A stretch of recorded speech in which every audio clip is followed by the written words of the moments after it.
All right. Hey, welcome back to the GO4CEO channel, ladies and gentlemen, community, people out there in the internet and striving to build a business is not easy. All right. But when you have a little bit of sprinkled girl power, that's what you're going to learn today. This is an incredible lady. She's been building an incredible agency. The name of the agency is Far Beyond Marketing. And she's been touted to be one of the leaders in sustainability and technology integration and very innovative, reflecting the themes from previous episodes that we'll have. So we're going to learn a ton from Amber Gaige. Amber, thank you so much for being on the Go4CEO channel. How are you? I am so thrilled to be here, John. I am blessed beyond measure and caffeinated and ready to talk today. Well, caffeine's a good thing for many of us, right? Charges up some of those cells and gets us going. So, I love the background. We were talking offline a little bit about kind of the sense of what you have. And, marketing is so much about creativity and branding and things that you're messaging through. So, in the Go for SEO community, when we start our interviews, we love to hear about, what was Amber's thoughts? What were her ideas? How did she become an entrepreneur? How do you share that with the community? So we'd love to start off with a little bit of the background and we'll go on from there. Sure, yeah. Well, I was fortunate to be born into entrepreneurship. I'm actually a third generation entrepreneur. And so it was just in my blood to work hard and to value independence and freedom over money. I'm a 10th generation Texan. So, the subculture of Texans is, pretty viral. People recognize us as being a bit rogue at times, being a little bit stubborn, and I'm a redhead. So it's just a perfect fit to go that route. But after growing up in a family business and after working in private equity, selling my first agency in 2018 and becoming a mother, what I wanted to do was to bring enterprise level, best in class marketing to my fellow entrepreneurs and business operators in the mid-market sector. And we strive to do that through white labeled solutions. We have CEO level dashboards. We utilize the best of data science and AI. We have the best of the best when it comes to a team. Yes, we are a female-led business. All of our executives here in the company are women. It's just the way it turned out. I grew up in a male-dominated industry of the trades. My dad's a plumber. But yeah, we just love to bring best in class, transparent, effective marketing to the mid-market entrepreneurs.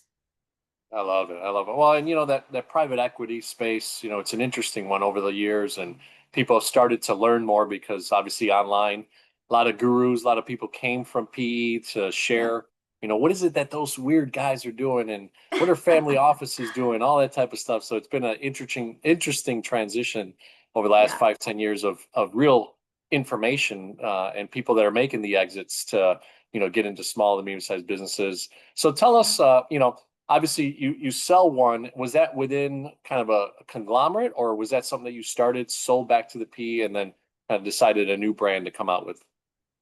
Yeah, so I was actually working in a family business that had multiple entities, multiple LLCs at the time. And so I was wearing many hats, as most entrepreneurs do. And amongst those hats was running a lead generation direct mail publication, a national one. Mm. And so I was a licensee of an overarching brand, and we were picked up by private equity as a strategic acquisition because we were a direct competitor of theirs. They had a similar publication. So there at the time, there were 4 branches of this brand that they consolidated underneath my leadership into a national footprint. And I worked there for about 3.5 years as the brand president, and then ultimately ended up the VP of marketing for the group of companies that they had folded us under. And then realized after being a road warrior, being in private equity, that my heart, my passion really was in the entrepreneurial space. I have an 8-year-old son who's going on 18 in his intellect and attitude, and mommy needed to be home. So that's when I rebranded my LLC, and it's based on a scripture verse of in the Bible of Ephesians 3:20 that our God can do far beyond what we ask, imagine, or think. And I have always been a big picture strategic thinker. So I took that verse to be very personal and went, why can't we apply big dreams, big goals, and big results for our clients in everything that we do. We want to be more than marketing. We want to be strategic advisors. And so I wanted to bring that experience of family business, entrepreneurship, and private equity into the marketing sector. Yeah, it's such a unique mix, right? The talent there is combining all those efforts and the big pockets of PE or the big thinking that you had, and so cool to hear about your family too. A lot of times that blue collar strategy is what created that work ethic, and then all of a Yes. sudden now you've been able to bring in technology and some other areas of expertise and knowledge that you've grown from. So really, really cool stuff. At the Yeah. beginning, was it initially kind of a solopreneur venture? Obviously, you were, backed by a large entity and, good money and all that stuff. What was the beginning parts of Far Beyond and how you started to either bootstrap it or did you get some, funding for it? What was that, journey like? Yeah, so it was definitely a journey of faith, because leaving private equity and the securities that come from being backed by a big infrastructure with stock options, et cetera, was a hard move to make. But I received confirmation out of the blue when my grandparents, who I had never known, passed away, but they left me a very small inheritance. And I got a letter in the mail at the same time that I was praying about whether or not to go independent. And in that letter, was a $10,000 check. And I Wow. knew at the time that that was the seed money for me to rebrand and relaunch. So I did start out on my own with some offshore assistance from the Philippines, great people, many of which I'm still in touch with today. And we started offering fractional CMO services. We started offering just doing two or three things that we could do very, very well. And we started on platforms like Upwork and just things like that. And as the brand reputation grew, as our client endorsements grew, we expanded our services into a full-fledged one-stop shop agencies. Then we were blessed to partner with fantastic vendor partners that introduced us to the world of AI, which we're doing a lot of R&D right now, individually as a company to invest in AI. And now we really do have best in class solutions and strategy. It always begins with strategy with our clients. So we meet with them, we create a custom strategy, then we provide the marketing tactics to move the needle forward for their business. There's some golden nuggets there, Go4CEO community shared that a little bit of small seed capital kind of thrusted you into the entrepreneurship, side and shared with you like, hey, okay, let's have that far beyond belief. Let's have that, Mhm. faith that it takes to be able to, build your own business and do something on your own. And obviously leave a little bit of the comfort levels that, there's nothing wrong with, the corporate side. I think a No. lot of people have made great lives. The number 32nd person at Amazon's probably doing pretty well, do all that type of stuff. But in general, entrepreneurship takes a little bit of a leap of faith, right, to be able to kind of make those small steps. And how cool is that? Although you didn't have a relationship with your grandparents, somehow they left you a little seed capital, and that was a really cool story to the beginning parts of Far Beyond. So, at the beginning side of things, you noticed you got some vendor relationships, you got a couple maybe clientels. What was that process like for you? Did you use or lean on the former presidency and strategy that you had to be able to do stuff, or did you develop your own SOPs? No, we really did develop our own SOPs. In fact, we partnered with someone who specialized in writing SOPs. I'm a huge proponent of always being the dumbest person in the room and surrounding myself with people who are brilliant and better than me. I want to make sure that I am learning constantly. So we partnered up with a company that wrote SOPs specifically for agencies, and they helped me to dream big. So we began with documentation and systems in mind from the beginning, because it's my opinion that systems run a business. People come and go. You never own an employee. You never know when you could yourself be hit by a bus. And I knew that I needed to develop systems that were replicatable and dependable. So we developed our own SOPs. We did a ton of networking on a local level, shaking hands, kissing babies, Chamber of Commerce, Rotary clubs, speaking opportunities at lunch and learns, just getting the brand out there and with our unique spin. And that is what ultimately led me to write my international best-selling book, The 4 C's of Effective Marketing, because I knew that with my unique approach to marketing, I had over 20 years of experience of driving results for my clients. So it was a matter of putting those systems into place that were replicatable so that then we could scale. That's neat to hear. Obviously, a lot of times people in entrepreneurship, maybe they had a skill, they thought, oh, I could start this as a business, and then they just, start going. But it looks like Yeah. you invested, some of that seed capital into some of the infrastructure, which insulated you and made you kind of more effective than the average Joe starting a marketing agency and getting out there and trying to do what they feel like, hey, I have a passion, a love for this, but I'm not really running the business the way I should be. So it's really awesome to hear and great nuggets for our community to learn from. So Amber, you get started, you got some clients. What's some of that experience that you're leaning on to say, hey, okay, I've got the first client, I've got the second client. Is a referral based mechanism starting, or is it more you're using the marketing efforts that you've learned? What were some of the ways that you started to scale? Yeah, so we did use our marketing efforts and apply it to ourselves. We did a ton of outbound emailing campaigns through a vendor partner. We did establish referral partnerships where we would give kickbacks to other vendors in other industries that were in similar demographic spaces as us. So we would say, hey, you send us clients, we'll send you a kickback when they sign a contract, and vice versa. So a lot of partnerships there. In fact, some of our pre-vetted partners are even listed on our website today under our partners, because we knew that if we could surround ourselves with like-minded business professionals who were also focused on quality for their clients, then we would share a similar clientele and we would bring different services to the table for their clients. I did join some very powerful networking groups. One of them is Provisors. I'm a huge proponent of Provisors. They are an invitation only C-level group that is national. You have to have at least 20 years experience. But these kind of groups that focus on quality, that focus on serving their clients, that also focus on sharing resources to help you grow your business infrastructure, hugely helpful when it came to us scaling. And we have doubled the size of our business year over year for the last 4 years.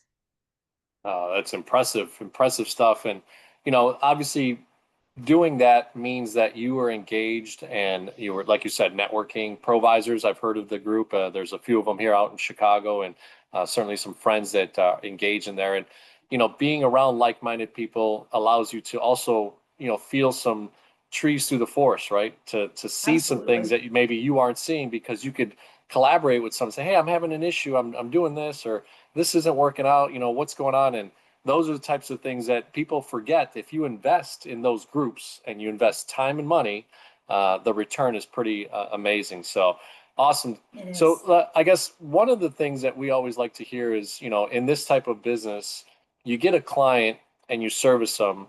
What are some of the things that you did or you walked through as a process? Since you put so much time and effort into SOPs up front, what were some of the things that maybe you noticed that were really the glue to the way the client really appreciated how you did things that far beyond? Absolutely. So most of our clients come to us because they've had an unfortunate experience with another marketing company that has not done them a very good service. Marketing, I find, is very diverse. That's the beauty and the curse of it. You have both the analytics and you have the creative side. Those two have to marry together in order to get great results. Unfortunately, a lot of times people will focus on one specific tactic, like Google Ads, for example, but they will never give attention to the efficacy of their website and the fact that people are bouncing off their website as quickly as they go to their website. So one of the things that we do is we always begin with strategy and messaging. It is our foundational package. We always offer a complimentary consultation with every new client where we align with their business goals and we say, tell us what you want to get out of your marketing. Is it client acquisition? Is it brand awareness? Is it revenue generation? What does it look like? Then we take their business goals and we cross-reference that into a customized strategy. But at the core of that strategy is clear messaging. If we talk above people's heads or we confuse, then we lose. I am very blessed to be one of only a few hundred people certified by Donald Miller in the StoryBrand community. We apply StoryBrand to everything that we do because it works. When you apply story to your website, your email, your text messages, you're going to see a 10x return across the board. It's proven time and time again. So we always begin with strategy and messaging before we ever talk about other tactics such as SEO, PPC, Google Business Profile. Then we get into the fundamentals of fixing what may be missing in their marketing currently. It's interesting, you say storytelling, and certainly if you've read enough books, right, you've kind of concretely said to yourself, wow, people really do resonate with a story and how that moves an individual, a human being, to take action based on what they read in a story. So what were some of the challenges, working with other CEOs and founders of companies that said to you, hey, no, I just want to get to the product. Let's talk about the product. Let's talk about our customer service. How did you, move that conversation towards storytelling and making them think a little bit differently about marketing and how you guys do it? Well, not everyone is your client. And so there are certainly those who are not willing to take that approach, and that's okay. We're not afraid to say no to clients. We have to have a good rapport and a good level of trust. And there are those that come to us and say, I only want to do these tactics. My response to them is, I would be doing you a disservice if I took your money for these tactics without getting you good results. I can't get you good results until we know that your messaging is clear, your calls to action are compelling, and that your analytics are in line. So we always try and explain to people that by beginning with the end in mind and investing in the basic foundational elements first, they are going to see a greater return as a whole. Some are willing to go through the process and some are just quite frankly not. Many of our clients, thankfully, because of the popularity of StoryBrand, have invested in their graphics and their brand standards and their story. When those elements are in place, we're more than willing to help them with their tactics and expanding that brand awareness. But we always try and educate the client as to the long-term benefits and the short-term risk. In business, it's interesting, as I wear my commercial banking hat throughout the day, I hear about these things, right? And what are some of the things that clients are doing? I love that you put in time and money and effort into SOPs to start the business. Then you've developed a specific strategy that you're not willing to budge on because you see the results, right? They say, the young kids say, the receipts nowadays, are in the pudding, right? Is about what you're doing and how you're pushing it. So, and yeah, 100%, not Go4CEO community, not every person or every company is a client that should be doing business with you. And you've got to be bold enough to say, hey, this probably isn't a good fit. Because you save them time and money, and you save yourself some headaches and time and money. So Right. it's a good combination to have. So awesome stuff. So look, you've shared niches, you've shared storytelling, you've shared strategies and SOPs. What are some of the ways that you started to grow the agency beyond you? Because obviously you had a presidency role, so you knew leadership, but now going into your own business, you have to pay that person that's coming on to your to your staff, and you have to be able to do some HR things and all those types of things. So what was that experience like, and now having to hire and bankroll and payroll some of these people? Terrifying. I think when you get to a point where you have to start taking off the many hats that you've worn as an entrepreneur, owner, operator, you feel very vulnerable. But the benefit is, for me, I live a life of faith. And so I cover my team members in prayer every day, and I surrender my goals to the Lord every morning. And bringing the right people that share your heart for customer service and servant leadership, who will align in your culture, is hugely important. So the first person that I invested in was a great financial bookkeeper and CPA firm. That is not my strength. I am not a numbers girl. So I knew that if I was going to stay out of trouble with the IRS, I was going to have to set up my books very, very well. So it was a heavy lift. to pay for bookkeeping services from the beginning, but it also kept our invoicing progressive and up to date. So with the money handled, I could take off that piece and know that I was getting clean financials consistently and that my clients were getting billed accurately. So that was number one, was working with a bookkeeper, a CPA firm, and an attorney to make sure that these foundational elements were taken care of. The next thing that I invested in was a virtual assistant to help me manage my time, because I can't sit in my inbox every day and go out and sell a new client or get on a stage and speak. So a virtual assistant to manage my communications, to flag things, to book appointments for me, that doubled my capacity. And then once that occurred, God brought me an amazing director of operations who shares my creativity, who shares my heart for clients. And now that we have a team of about 14, they report directly to her. And I stay out of the operations, and they want me out of the operations. I only cause issues when I step into that. So Angela's fantastic. And she is also has a background as a copywriter.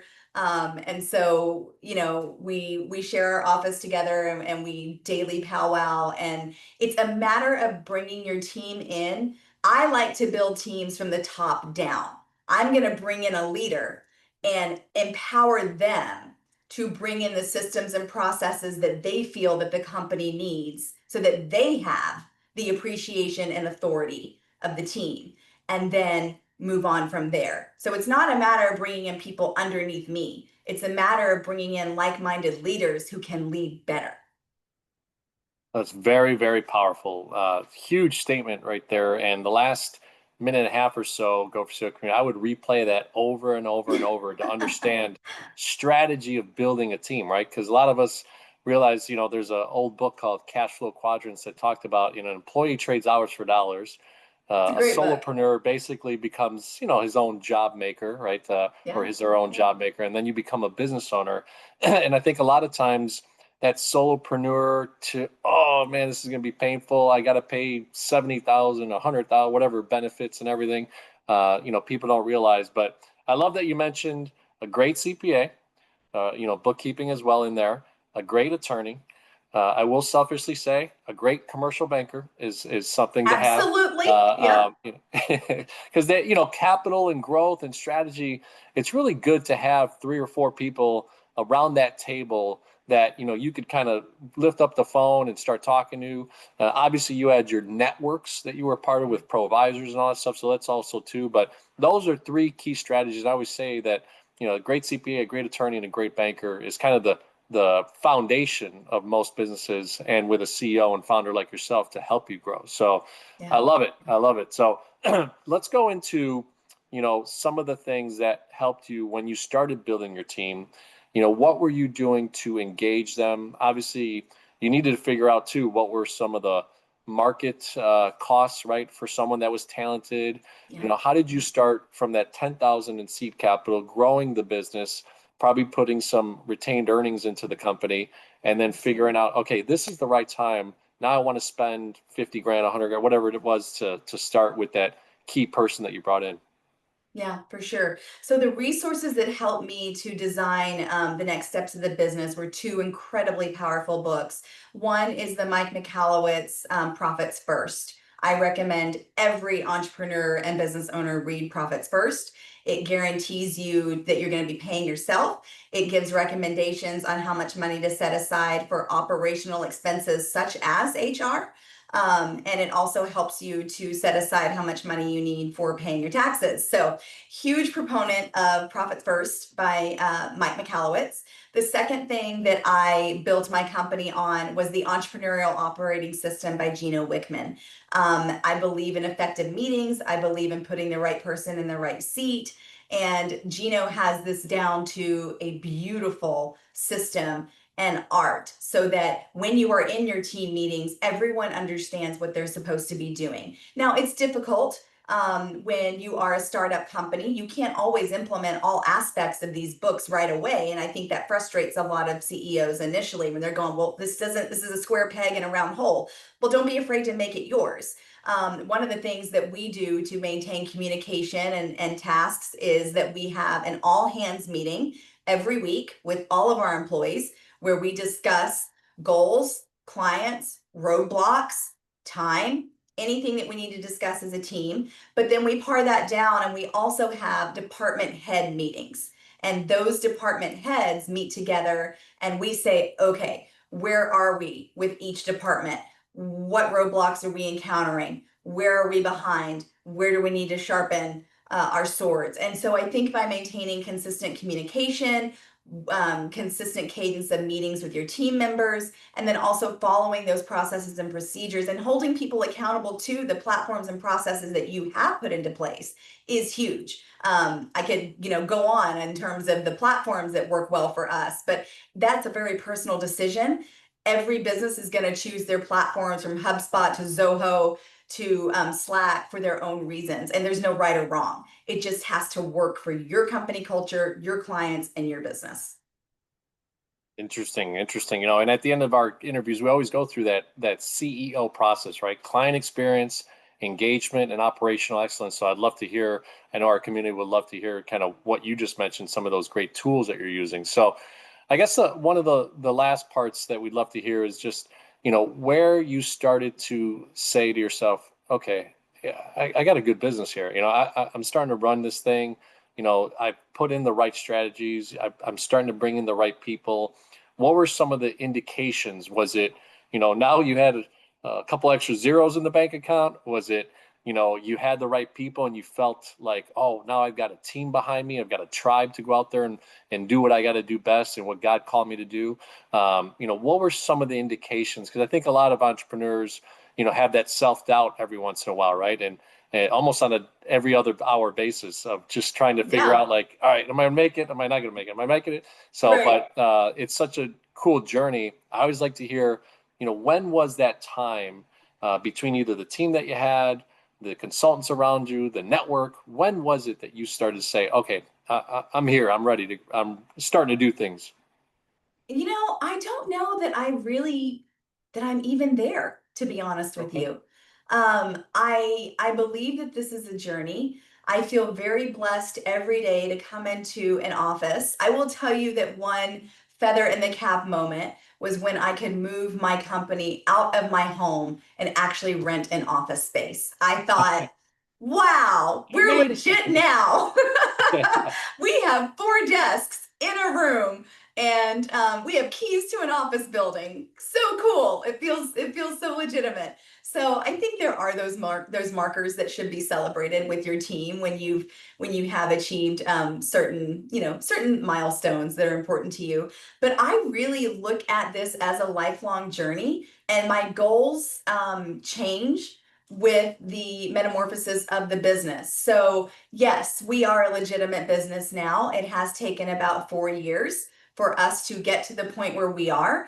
But now the next goal is growth by acquisition.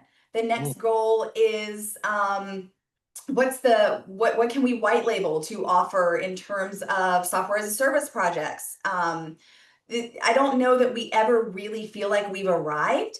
And if we do, then my fear is that I would start to stagnate. I want to always grow. I want to always metamorphosize. I want to always change the business and get to that next level. I think that's part of the lifelong passion of an entrepreneur, especially a serial entrepreneur. We're never satisfied. We're like, great, cool, we did that. And I think we do ourselves a disservice by not celebrating enough. And my CPA tells me that all the time. She's like, do you realize how well that you're doing? And I'm like, yeah, that's great. No, we need to focus over here. So I actually try not to focus on the victories that we've had and always keep that forward momentum towards what's the next goal, what's the next hurdle, what's the next milestone, and just keep facing forward. It's a great mindset, right? Obviously, I think we do need once in a while some people to kind of push us to say, hey, wait, hey, you actually Yeah, did something pretty good here, right? So yeah, it wakes us up and your faith-based side, I always talk about, the 5S, right? Faith, family, fitness, finance, and fun. You got to stick some fun in there, right? To be able to Yep. kind of stay sane. So I'm Yep. sure you do. You got an 8-year-old beautiful boy that you've been able to bring to the earth and create some great times with him.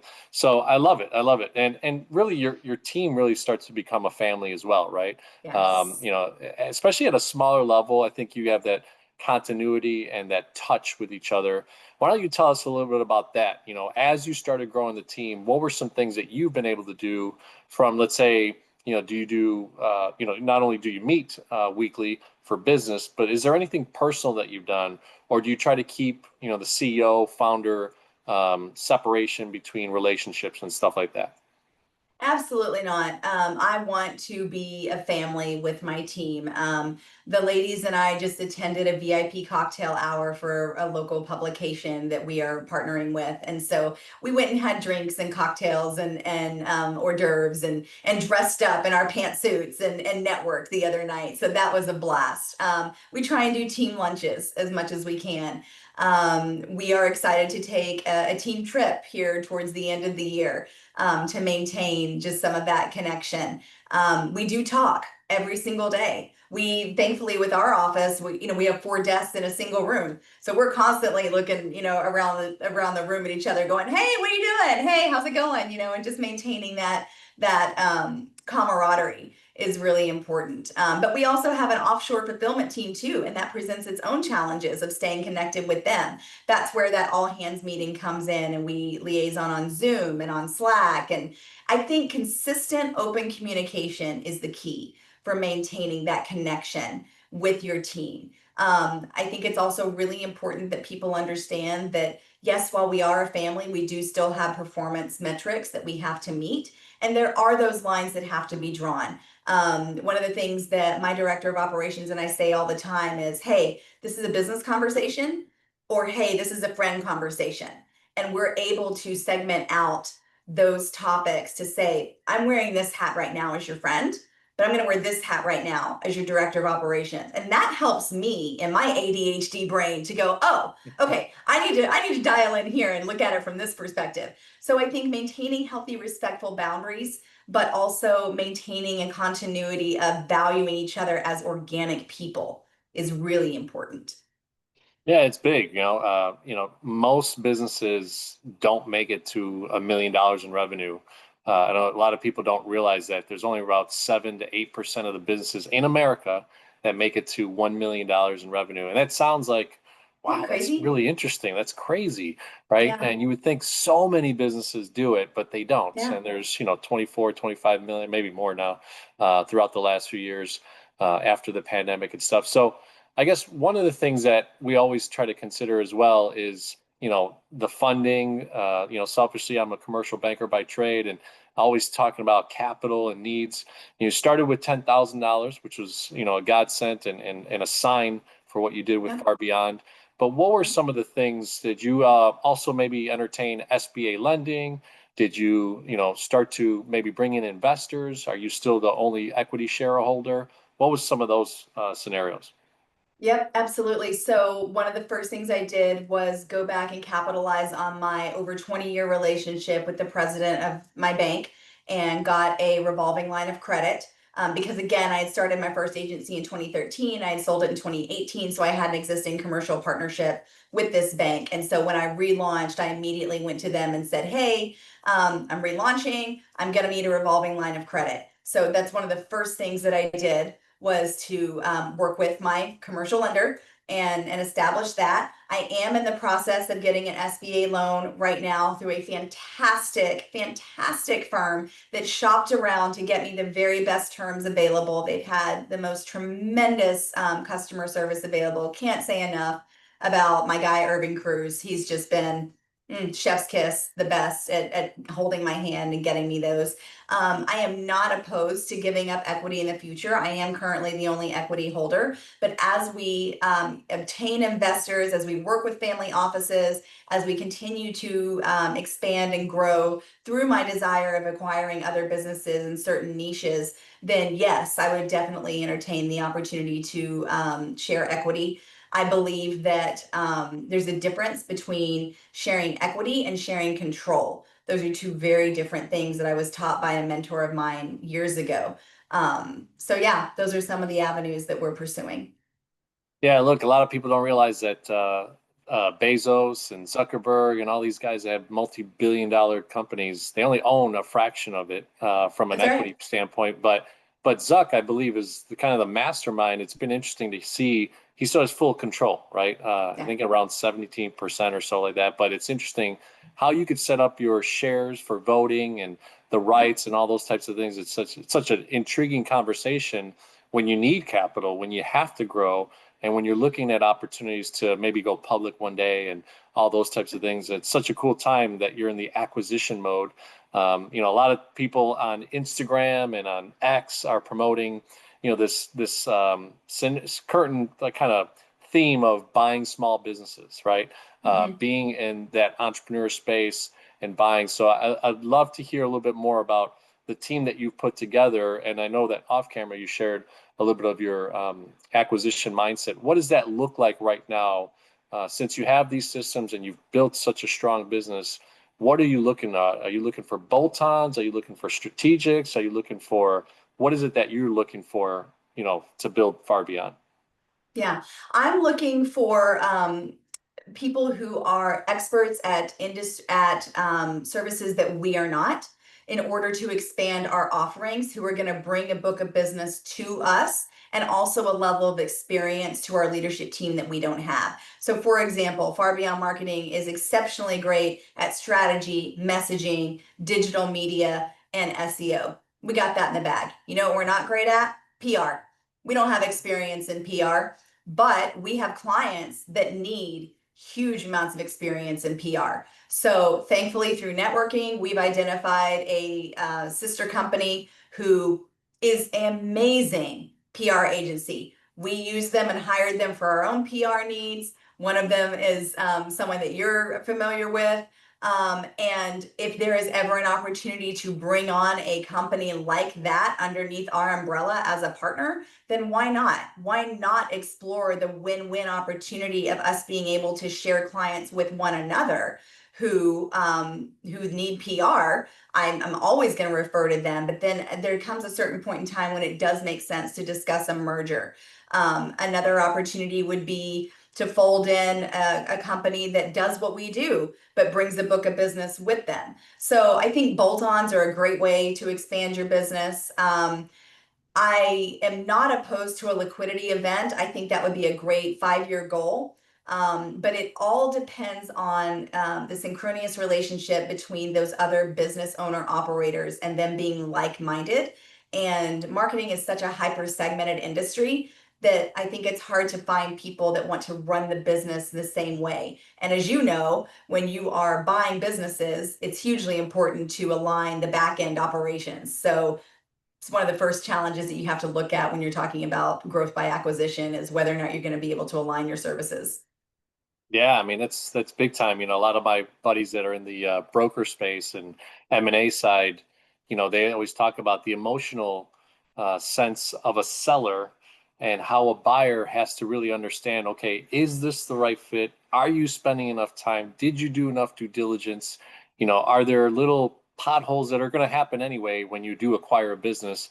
Because you can't know everything. The financials do tell a story, but it's Right. interesting the culture and the dynamic of the leadership that you acquire and how will that mesh. And sometimes it works out, Right. sometimes there's some failure in there, but a lot of times really growth and if there's symbiotic relationships and understanding and do they have a percentage of the market that you don't Right. have, it could be such a great way to grow, and then maybe one day going public, right? And letting Yeah. the public tell you, hey, we believe in this product. We believe in what's going Right. on and what you're doing. So awesome, awesome stuff. Well, Amber, it's been really cool to hear kind of your journey, the faith-based side. I love that side of things, and it really lays a foundation for everything you've done.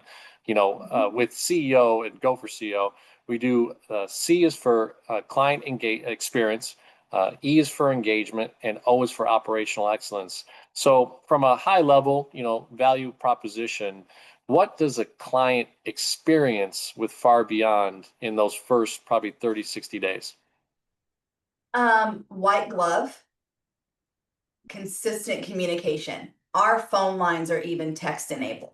So we are hand holding every step of the way. We are assigning an account manager so that our clients never feel like they're in the dark about what's happening with their business. So we are highly personalized, high touch, very transparent, very committed to simplicity in terms of our contractual terms, being work for hire. So when we are onboarding a new client, they're going to hear from us in a variety of different ways, probably until they're tired of hearing from us. Once they're established as a client, then we move to a monthly cadence of calls to give them their reporting. And then we are always available 24/7 to answer any questions that they have. But then we empower them with tools to get them what they need when we're not available too. So CEO dashboards, consistent emails.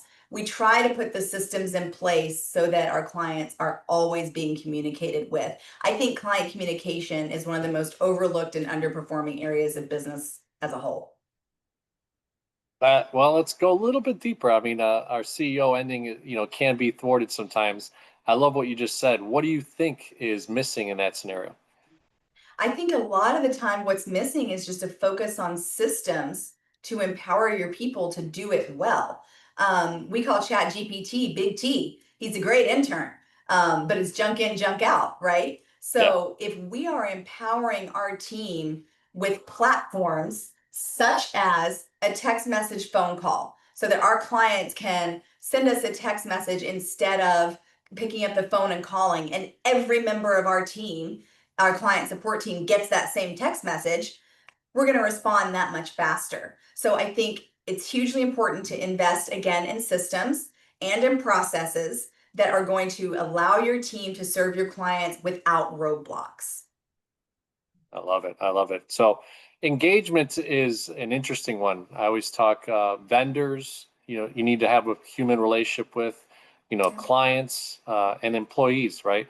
So what are Yeah. some of the things? I know you mentioned the ladies' night out the other day and some of those things. Are you doing things with your vendors? Are there, I guess, off-site things that you do? What are some of the ways that you really engage with the Far Beyond team and beyond that? Absolutely. I mean, anytime our vendor partners invite us out or ask us to sponsor an event, we do our very best to support our vendor partners with their efforts. We sponsor some of our kids' school events. We're on the back of t-shirts there. But yes, we absolutely want to be a great vendor partner for our vendors. So yes, we will throw events. We will have quarterly luncheons. We are actually about to endeavor to start a secondary company where we are going to have quarterly empowerment seminars for our clients where we bring in our vendors to feature their services. And then, of course, we have our vendor partners listed on our website as well, so that when our clients have a need that goes beyond marketing, we can say, hey, look, we know these credible commercial lenders. We know these credible printers or whatever they may need. It's all a part of that circle to make sure that your vendor partners share your commitment to quality and that you're opening up those doors to help them grow their businesses as well. Yeah, trusted partners is a big deal. I'll segue just a little bit because we didn't get a chance to totally, but I don't want to give, I want to open up the light to the 4 C's of marketing that you shared. Can you share a little bit about the book and how that's been engaging the community, engaging the workplace, and what you did in the efforts to build the book as well? Oh, absolutely. So the goal of building the book was to empower busy business owners with a guidebook for marketing so they didn't have to go take an MBA course and they didn't have to feel like they were being talked down to in every marketing meeting that they took. So I wanted them to literally have a thin book that they could read in a weekend that would give them the 4 C's of effective marketing, implementable strategies. There's even an appendix in the back for the terms that we as marketers frequently throw around that we assume people understand: SERP, SEO, ROAS, ROI, and people are looking at us going, what? So I tried to really simplify it for the busy business owners, regardless of what industry they're in. But the 4 C's of marketing are: number one, clear copy. You need to be able to talk about your company in a way that people will listen to you and understand what you do in 2.5 seconds or less. The second C of effective marketing is consistent branding. please don't jack around with your logo, your brand standards, your colors, etc. If you confuse, you lose. You need to have a set brand standard, set fonts, set colors, and it needs to be consistently represented everywhere that your company is, from your website to your business cards, everywhere you go. The third C is customer demographic. Who is actually paying your bills? Half the time when we go in and we do a database analysis for our clients, the people that are actually paying them are not the people that they're marketing to. And we're Hmm. going, hey, we need to adjust this. These are the people that are finding value in your products and services. You're talking to people over here. So let's pivot. We've got to make sure that our messaging and our offers are aligning with the people that are actually keeping our doors open, right? So customer demographic is hugely key. And then the last one is channel management, making sure that you have an upselling opportunity to serve your clients again and again, because it's 10 times more expensive to go get a new client than it is just to upsell a current client on more products and services. So when we're a synergistic relationship across those 4 C's of marketing, our clients typically win. Well, Go4CEO community, there's a gem, right? Pick up that book.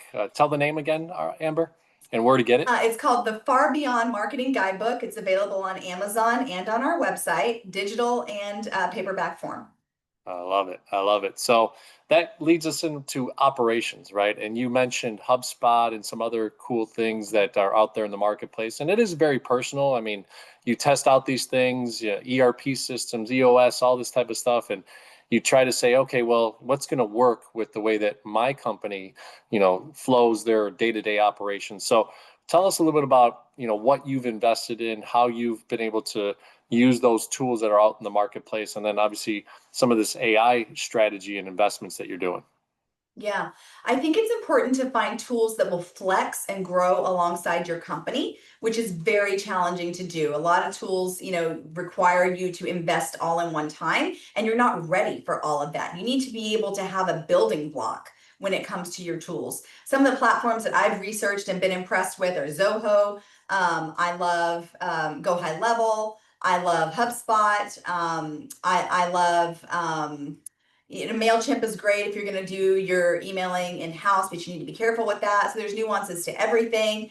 The AI that we are investing in is going to enable us to have project managers that can handle up to 1 million clients without us ever having to hire another project manager, because it's going to tie in client requests, client communications disseminated across the different platforms, assign it to our team, and then automate a lot of the follow-up on our behalf while still sounding very much customized.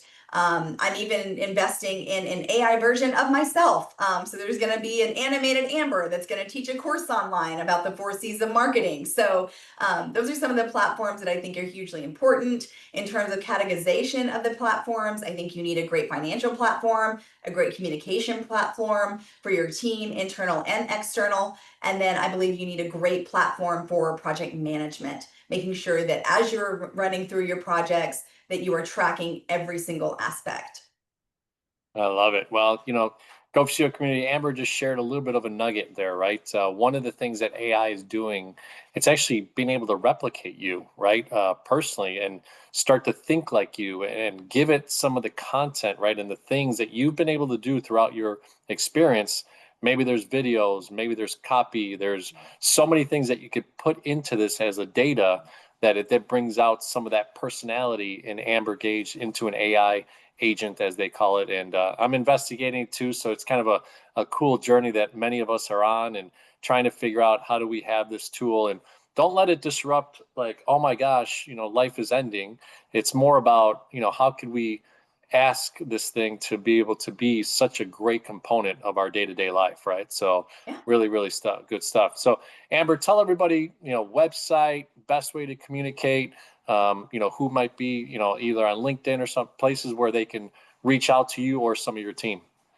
Sure, absolutely. You can find us through our website, which is farbeyondmarketing.com. You can connect with me on LinkedIn, Amber Gaige, Gaige. My team is very active on social media on all the platforms. So we would love to stay connected and have any consultations that people want to have. Well, we're excited. We try to bring on our former guests every 18 to 24 months. So looking forward to having you.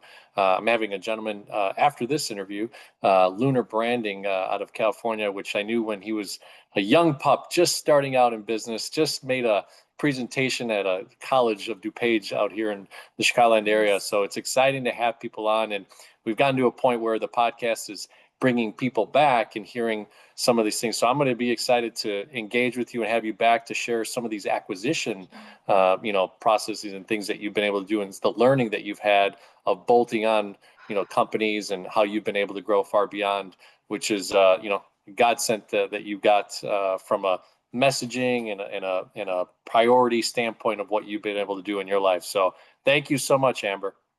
Thank you for having me on, John. It was my privilege.